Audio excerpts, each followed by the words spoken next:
आप सभी को वसंत पंचमी की हार्दिक शुभकामनाएं। माघ मास के शुक्ल पक्ष की पंचमी के दिन वसंत पंचमी या सरस्वती पूजा पूरे देश में धूमधाम और श्रद्धा के साथ मनाई जाती है। भारतीय पंचांग में 6 ऋतुएं होती हैं। इनमें से वसंत को ऋतुओं का राजा कहा जाता है। वसंत पंचमी के दिन से ही वसंत ऋतु का आरंभ माना जाता है। इस दिन ज्ञान और कला की देवी मां सरस्वती, भगवान विष्णु, कामदेव तथा देवी रति की पूजा का भी विधान है। आज के ही दिन भगवान श्री राम माता शबरी के आश्रम में आए थे। मान्यता है कि वसंत ऋतु में ही देवताओं का विवाह भी हुआ था, इसलिए ये ऋतु सभी ऋतुओं में सबसे महत्वपूर्ण मानी जाती है। आइए आज की इस वीडियो में सुनते हैं वसंत पंचमी के दिन सुनी जाने वाली प्रमुख कथाएं। जिस समय ब्रह्मांड में सृष्टि की रचना हो चुकी थी, परंतु अभी जीवन में शब्द, स्वर, छंद और कला का नितांत अभाव था। चारों ओर एक मौन व्याप्त था। तब देवताओं में भी एक प्रकार का मौन था। अपने भावों की अभिव्यक्ति का कोई साधन ही नहीं था। पृथ्वी पर ऋतुएं तो थीं, पर रस नहीं था। मनुष्य थे, पर अभिव्यक्ति नहीं। हृदय था, पर वाणी नहीं। उसी समय भगवान की लीला ने नया मोड़ लिया और प्रकट हुई वसंत ऋतु, जिसमें अंततः विद्या, वाणी और संगीत की जन्म कथा लिखी जानी थी। एक बार ब्रह्मा जी ने सभी ऋतुओं को बुलाया। शिशिर, हेमंत, वर्षा, शरद और ग्रीष्म वहां उपस्थित हुए। उनके संग वृक्षों, पुष्पों और पवनों के अधिष्ठाता देव भी आए। शिशिर ऋतु ने कहा, हे प्रजापति, मैं पृथ्वी को स्थिर करता हूँ, जीवों की शक्ति को संचित करता हूँ, पर मेरे साथ रूखापन है।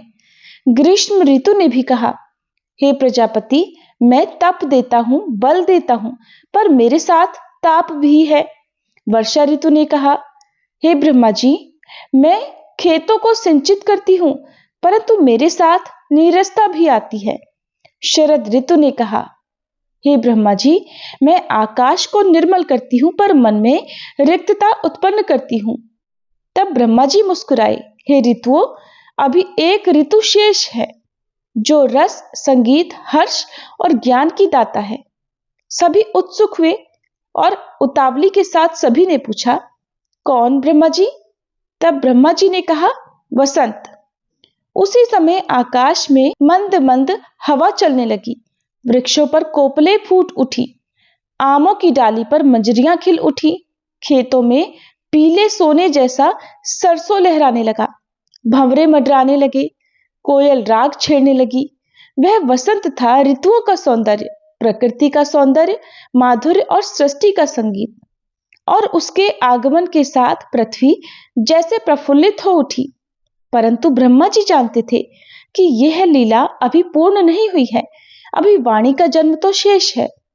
ब्रह्मा जी ने देखा, जीव में भाव तो है, पर भाषा नहीं है। उन्होंने ध्यान लगाया। उनके मन में संकल्प उठा कि जग में विद्या हो, कला हो, संगीत हो, विवेक हो और वाणी भी हो। जैसे ही उनका संकल्प पूरा हुआ, उनके कर कमलों में से एक दिव्य तेज प्रस्फुटित हुआ। उस तेज में वीणा, पुस्तक, अक्षर, कमल और श्वेत ज्योति समाहित थी। देखकर देवताओं में हर्ष छा गया। सभी ऋतुएं भी उत्सुक होकर देखने लगी कि अब आगे क्या होता है। तब उसी तेज में से एक दिव्य स्त्री प्रकट हुई।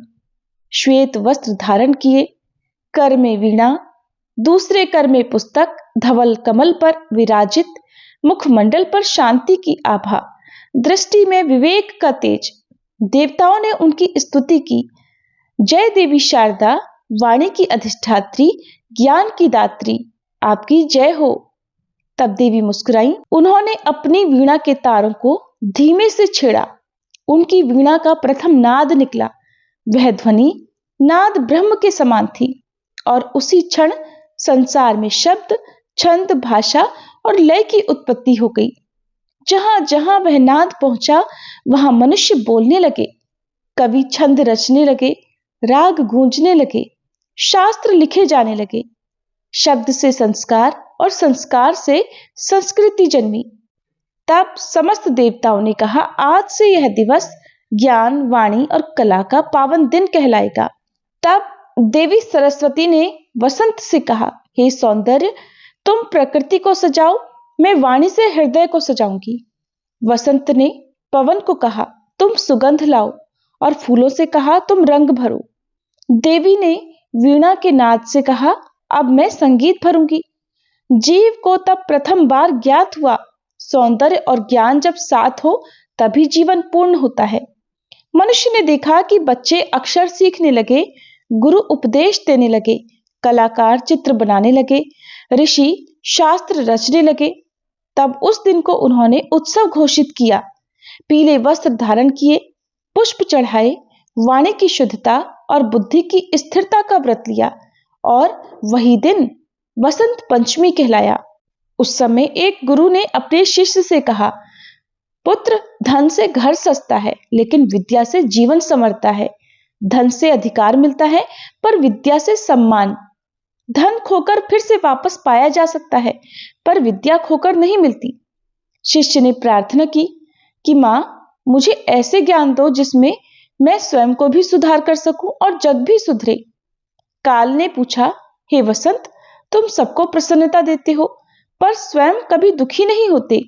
वसंत ने कहा, क्योंकि मैं जानता हूं कि जीवन में शीत भी आएगा, शरद भी और ग्रीष्म भी, लेकिन मनुष्य को कभी रस से वंचित नहीं करना चाहिए, क्योंकि जहां रस है वहीं लीला है, और जहां लीला है वहीं प्रभु है।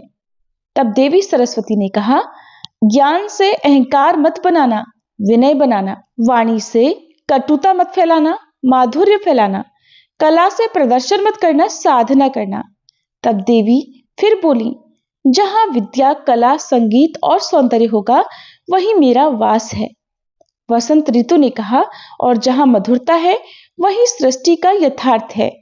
प्रिय श्रोताओं, इस प्रकार वसंत पंचमी का हमारी भारत भूमि में बहुत अधिक महत्व है। प्राचीन काल में वसंत पंचमी सरस्वती नदी का भी पर्व था। भारत के कई हिस्सों में इस पर्व को सरस्वती पूजा के रूप में जाना जाता है, जो देवी सरस्वती को प्रसन्न करने का दिन है। आज के दिन घरों में देवी सरस्वती की पूजा की जाती है, जबकि सरस्वती मंदिरों को सजाया जाता है और भक्तों की भारी भीड़ उमड़ती है। दक्षिण भारत में इसे श्री पंचमी के रूप में मनाया जाता है। श्री देवी लक्ष्मी के नामों में से एक है। वसंत पंचमी वह दिन भी है जब भगवान शिव की तपस्या भंग करने के लिए कामदेव वहां पर उपस्थित हुए थे। इस प्रकार वसंत पंचमी का यह पर्व हिंदू त्रिमूर्ति की तीनों देवियों से जुड़ा है। दूसरे शब्दों में ये ज्ञान, समृद्धि और सृजनात्मक ऊर्जा का उत्सव मनाने का दिन है। सरस्वती नदी उत्तर पश्चिम भारत की एक प्राचीन नदी थी, जो समय के साथ धीरे धीरे सूखती चली गई। उन दिनों वसंत ऋतु के आगमन के साथ हिमालय के हिमनद पिघलते थे, जिससे सरस्वती नदी का प्रवाह बढ़ जाता था। नदी के किनारे उगने वाले सरसों के खेत पूरी तरह लहलहा उठते थे, और सरसों के पीले फूलों से नदी के किनारे कई मील तक सुशोभित हो जाते थे, जो एक अद्भुत ही दृश्य प्रस्तुत करते थे। प्राचीन काल में ऋषियों के आश्रम सरस्वती नदी के किनारे स्थित थे। ऋषि वेदव्यास जी का निवास स्थान भी यही था। सरस्वती नदी के ही किनारे वेदों, उपनिषदों और अन्य धर्म ग्रंथों की रचना का और अन्य रचनाओं का संकलन हुआ। इस प्रकार यह नदी ज्ञान और बुद्धि की देवी सरस्वती से जुड़ गई। एक और कथा के अनुसार एक बार जब भगवान शिव गहन तपस्या में लीन थे, उस समय तारकासुर को यह वरदान प्राप्त था कि केवल भगवान शिव का पुत्र ही उसका वध कर सकता है। इधर शिव जी के लंबे समय तक ध्यान में लीन रहने के कारण और देवी सती के आत्मदाह के बाद उनके पुनर्मिलन की संभावना न होने के कारण दैत्य तारकासुर ने संपूर्ण विश्व में उत्पात मचाना शुरू कर दिया। इसी बीच देवी सती ने पार्वती के रूप में पुनर्जन्म लिया। पार्वती जी ने भगवान शिव को प्राप्त करने के लिए कठोर तपस्या की, परंतु शिव जी तब भी अविचलित रहे और वे साधना में लीन रहे। तब देवी पार्वती ने कामदेव को शिवजी को तपस्या से जगाने के लिए भेजा। वसंत पंचमी के दिन कामदेव शिवजी के पास आए और उन्हें आकर्षित करने और तपस्या से बाहर लाने के लिए कैलाश पर्वत पर एक मायावी जल प्रपात का उन्होंने सृजन किया। आखिरकार शिवजी जागृत हुए, लेकिन उन्होंने क्रोध की अग्नि से कामदेव को राख कर दिया। फिर उन्होंने देवी पार्वती को अपनी पत्नी के रूप में स्वीकार किया। विवाह के समय ही देवी पार्वती जी ने भगवान शिव से कामदेव को पुनर्जीवन देने की प्रार्थना की, जिसे भगवान ने पूर्ण कर दिया। और इसके बाद भगवान शिव और देवी पार्वती के पुत्र भगवान कार्तिकेय ने तारकासुर का संहार किया। प्रिय श्रोताओं, अब देवी सरस्वती की महिमा का वर्णन एक और कथा के साथ जानते हैं। एक बार देवी लक्ष्मी और देवी सरस्वती में ये बहस होने लगी कि हम दोनों में बड़ा कौन है। देवी लक्ष्मी कहती थी कि मैं बड़ी हूं और सरस्वती माता कहती कि मैं बड़ी हूं। बहुत समय तक दोनों के बीच ये बहस चली, लेकिन कोई भी समाधान नहीं निकला। अभी बहस चल ही रही थी कि तभी वहां से एक भिखारी गुजरा। लक्ष्मी माता ने उसे देखकर कहा कि देवी, मैं इस भिखारी को अमीर बना दूंगी। इस पर देवी सरस्वती ने हंसकर कहा, लेकिन मैं ऐसा नहीं होने दूंगी।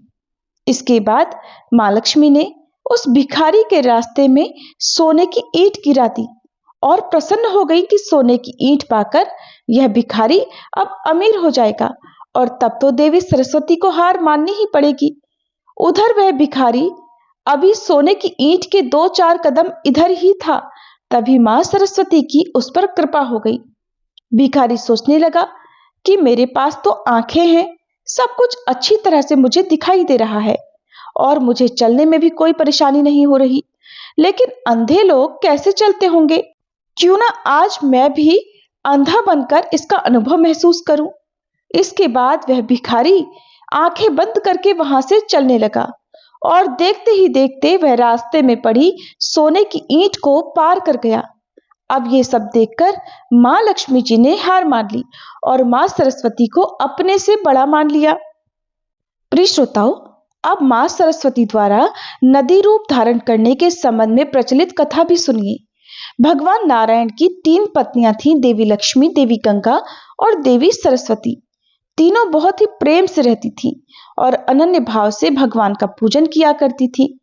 एक दिन भगवान की ही इच्छा से ऐसी घटना हो गई जिससे लक्ष्मी जी, गंगा जी और सरस्वती जी को भगवान के चरणों से कुछ समय के लिए दूर हट जाना पड़ा। भगवान जब अंतःपुर में पधारे, उस समय तीनों देवियां एक ही स्थान पर बैठी हुई परस्पर वार्तालाप कर रही थी। भगवान को आया देखकर तीनों उनके स्वागत के लिए खड़ी हो गई। उस समय गंगा जी ने विशेष प्रेम दृष्टि से भगवान की ओर देखा। भगवान ने भी उनकी दृष्टि का उत्तर वैसे ही स्नेहपूर्ण दृष्टि में हंसकर दिया। फिर वे किसी आवश्यकतावश अंतःपुर से बाहर निकल गए। तब देवी सरस्वती जी ने देवी गंगा जी के उस व्यवहार को अनुचित बताकर उनके प्रति आक्षेप किया। गंगा जी ने भी कठोर शब्दों में उनका प्रतिवाद किया। उनका विवाद बढ़ता देखकर लक्ष्मी जी ने दोनों को शांत करने का प्रयास किया। सरस्वती जी ने लक्ष्मी जी के इस व्यवहार को गंगा जी के प्रति पक्षपात माना और उन्हें श्राप दे दिया कि तुम वृक्ष और नदी के रूप में परिणत हो जाओगी। ये देखकर गंगा जी ने भी सरस्वती जी को शाप दे डाला, तुम भी नदी हो जाओगी। यही शाप सरस्वती जी की ओर से गंगा जी को भी मिला। इतने में ही भगवान पुनः अंतःपुर में वापस लौट आए। अब देवियां प्रकृतिस्थ हो चुकी थी। उन्हें अपनी गलती का पश्चाताप हुआ और एहसास हुआ। तब भगवान के चरणों से विलग होने के भय से दुखी होकर वे रोने लगी। इस प्रकार गंगा जी, सरस्वती जी, लक्ष्मी जी का सब हाल सुनकर भगवान नारायण को खेद हुआ। उनकी आकुलता देखकर वे दया से द्रवीभूत हो उठे। उन्होंने कहा, देवियों, तुम तीनों एक अंश से ही नदी होगी, अन्य अंशों से तुम्हारा निवास मेरे पास ही रहेगा। सरस्वती एक अंश से नदी होंगी, एक अंश से इन्हें ब्रह्मा जी की सेवा में रहना पड़ेगा तथा शेष अंशों से वे मेरे ही पास निवास करेंगी।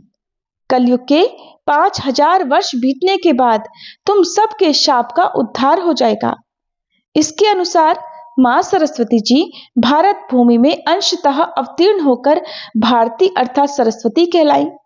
उसी शरीर से ब्रह्मा जी की प्रियतमा पत्नी होने के कारण उनका ब्राह्मी नाम से नाम प्रसिद्ध हुआ।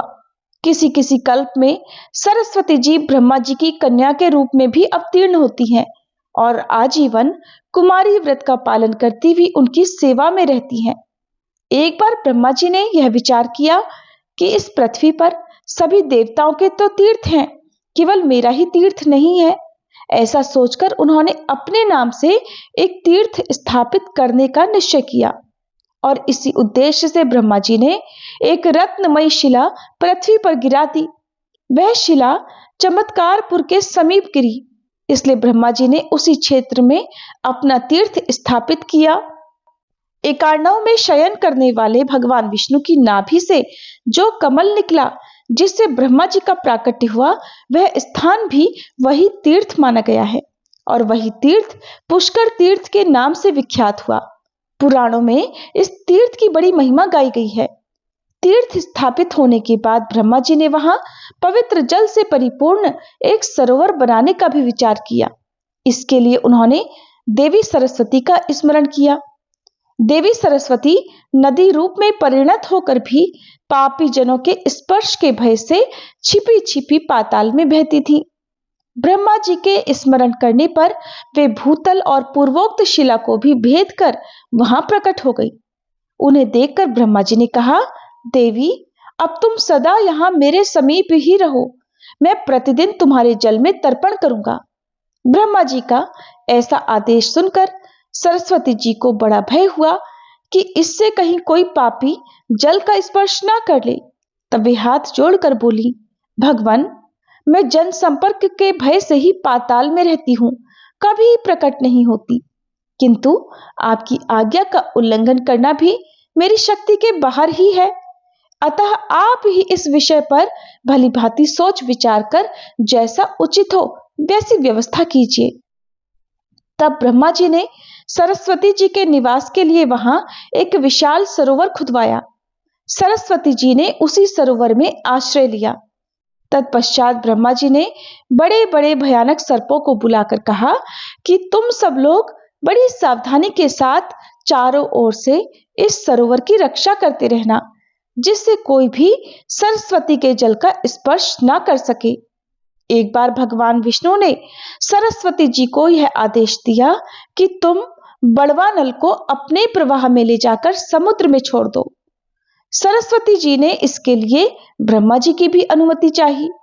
तब लोकहित का विचार करके ब्रह्मा जी ने भी देवी सरस्वती को उस कार्य के लिए सहमति दे दी। तब देवी ने कहा, भगवान, यदि मैं भूतल पर नदी रूप में प्रकट होती हूँ तो पापी जनों के संपर्क का भय है, और यदि इस पाताल मार्ग से अग्नि को ले जाती हूँ तो स्वयं अपने शरीर के जलने का डर है। तब ब्रह्मा जी ने कहा, तुम्हें जैसे आसानी हो उसी प्रकार कर लो। यदि पापियों के संपर्क से बचना चाहो तो पाताल के ही मार्ग से जाओ, भूतल पर प्रकट न होना। साथ ही जहां भी तुम्हें बड़वा नल का ताप असह्य हो जाए वहां पृथ्वी पर नदी रूप में भी प्रकट हो जाना। इससे तुम्हें शरीर पर उसके ताप का प्रभाव भी नहीं पड़ेगा। ब्रह्मा जी का इस प्रकार उत्तर पाकर देवी सरस्वती अपनी सखियों गायत्री, सावित्री और यमुना आदि से मिलकर फिर हिमालय पर्वत पर चली गई और वहीं से नदी रूप होकर धरती पर प्रवाहित हुई। उनकी जल राशि में कच्छप और ग्रह आदि जलीय जंतु भी प्रकट हो गए। फिर बड़वा नल को लेकर वे सागर की ओर उपस्थित हुई। जाते समय वे धरती को भेदकर पाताल मार्ग से ही यात्रा करने लगी। जब वे अग्नि के ताप से संतप्त हो जाती तो कहीं कहीं भूतल पर प्रकट भी हो जाया करती। इस प्रकार जाते जाते वे प्रभास क्षेत्र में पहुंची। वहां 4 तपस्वी मुनि कठोर तपस्या में लीन थे। इन्होंने अलग अलग अपने अपने आश्रम के पास सरस्वती नदी को बुलाया। इसी समय समुद्र ने भी प्रकट होकर सरस्वती जी का आह्वान किया। सरस्वती जी को नदी रूप में समुद्र तक तो जाना ही था, ऋषियों की अवहेलना करने से भी शाप का भय था।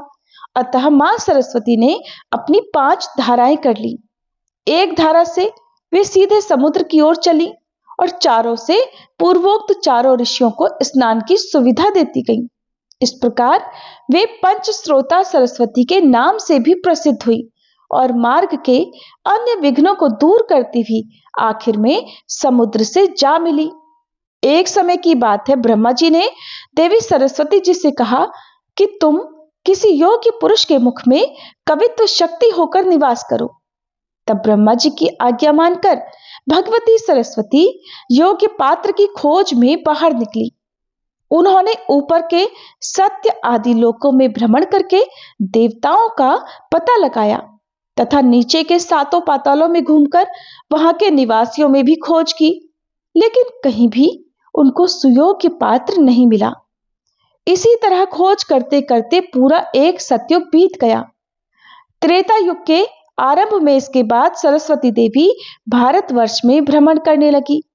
घूमते घूमते सरस्वती देवी तमसा नदी के तट पर जा पहुंची। वहां महातपस्वी महर्षि वाल्मीकि अपने शिष्यों के साथ रहते थे। वाल्मीकि ऋषि उस समय अपने आश्रम के इधर उधर घूम रहे थे। इतने में ही उनकी दृष्टि एक क्रौंच पक्षी पर पड़ी, जो तत्काल ही एक शिकारी के बाण से घायल होकर पंख फड़फड़ाता हुआ गिरा था। पक्षी का सारा शरीर लहूलुहान था और वह बाण की पीड़ा से तड़प रहा था। उसकी पत्नी क्रौंची उसके पास ही गिरकर बड़े आर्त स्वर में चींची कर रही थी। पक्षी के उस जोड़े की यह दयनीय दशा देखकर दयालु महर्षि अपनी सहज करुणा से भर उठे। उनके मुख से तुरंत ही एक श्लोक निकल पड़ा, जो इस प्रकार है। मां निषाद प्रतिष्ठाम त्वं गमः शाश्वती समा यत क्रौंच मिथुनादेकम अवधि काम मोहितम। यह श्लोक माता सरस्वती जी की कृपा का ही प्रसाद था। मां सरस्वती ने महर्षि वाल्मीकि को देखते ही उनकी असाधारण योग्यता और प्रतिभा का परिचय पा लिया था। उन्हीं महर्षि के मुख में सरस्वती जी ने सर्वप्रथम प्रवेश किया। कवित्व शक्तिमयी सरस्वती जी की प्रेरणा से ही उनके मुख की वह वाणी, जो उन्होंने उस पक्षी क्रौंची को सांत्वना देने के लिए कही थी, छंदोमयी बन गई। उनके हृदय का शोक ही श्लोक बनकर बाहर निकला था। शोकः श्लोकम अत्वा गतः। मां सरस्वती के कृपा पात्र होकर फिर महर्षि वाल्मीकि ही आदि कवि के नाम से इस संसार में विख्यात हुए। इस प्रकार सरस्वती देवी अनेक प्रकार की लीलाओं से जगत का कल्याण करती हैं। बुद्धि, ज्ञान और विद्या रूप से सारा जगत इन वाग देवी की कृपा लीला का ही अनुभव किया करता है। ये भगवती सरस्वती मूलतः भगवान नारायण की पत्नी है तथा अंशतः नदी और ब्रह्मा जी की शक्ति ब्राह्मी के रूप में भी रहती हैं। ये मातंगी महाविद्या स्वरूपिणी सरस्वती देवी ही भगवती गौरी के शरीर से प्रकट होकर कौशिकी नाम से प्रसिद्ध हुई और शुंभ निशुंभ आदि असुरों का वध करके इन्होंने ही संसार में सुख शांति की स्थापना की। आइए अब हम सभी मिलकर मां सरस्वती देवी की स्तुति करें और इस स्तोत्र का पाठ करें, जो कुंद के फूल, चंद्रमा, बर्फ और हार के समान श्वेत हैं, जो शुभ्र वस्त्र धारण करती हैं, जिनके हाथ उत्तम वीणा से सुशोभित हैं, जो श्वेत कमलासन पर बैठती हैं, ब्रह्मा, विष्णु, महेश आदि देव जिनकी सदा स्तुति किया करते हैं और जो सब प्रकार की जड़ता हर लेती हैं, वे भगवती सरस्वती मेरा पालन करें। हे कमल पर बैठने वाली सुंदर सरस्वती, आप सब दिशाओं में पुंजीभूत हुई अपनी देहलता की आभा से ही क्षीर समुद्र को दास बनाने वाली और मंद मुस्कान से शरद ऋतु के चंद्रमा को तिरस्कृत करने वाली हो, आपको हम प्रणाम करते हैं। शरद काल में उत्पन्न कमल के समान मुख वाली और सब मनोरथों को देने वाली हे देवी शारदे, सब संपत्तियों के साथ आप मेरे मुख में सदा निवास करें। वाणी की अधिष्ठात्री उन देवी सरस्वती को हम प्रणाम करते हैं, जिनकी कृपा से मनुष्य देवता बन जाता है। बुद्धि रूपी सोने के लिए कसौटी के समान सरस्वती जी, जो केवल वचन से ही विद्वान और मूर्खों की परीक्षा कर लेती हैं, वे हम लोगों का पालन करें। जिनका रूप श्वेत है, जो ब्रह्म विचार की परम तत्व हैं, जो समस्त संसार में फैल रही हैं, जो हाथों में वीणा और पुस्तक धारण किए रहती हैं, अभय देती हैं, मूर्खता रूपी अंधकार को दूर करती हैं। हाथ में स्फटिक मणि की माला लिए रहती हैं, कमल के आसन पर विराजमान होती हैं और बुद्धि देने वाली हैं। उन आद्या परमेश्वरी भगवती सरस्वती की हम वंदना करते हैं। हे वीणा धारण करने वाली, अपार मंगल देने वाली, भक्तों के दुख छुड़ाने वाली, श्री ब्रह्मा विष्णु और शिव जी से वंदित होने वाली, कीर्ति तथा मनोरथ देने वाली, पूज्यवरा और विद्या देने वाली सरस्वती देवी, हम आपको नित्य प्रणाम करते हैं।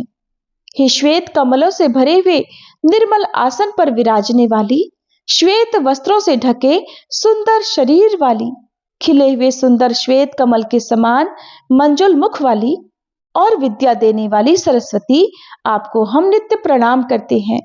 हे माते, जो आपके चरण कमलों में भक्ति रखकर और सब देवताओं को छोड़कर अर्थात भेद बुद्धि त्याग कर आपका भजन करते हैं, वे पृथ्वी, अग्नि, वायु, आकाश और जल, इन 5 तत्वों के बने शरीर से ही देवता बन जाते हैं।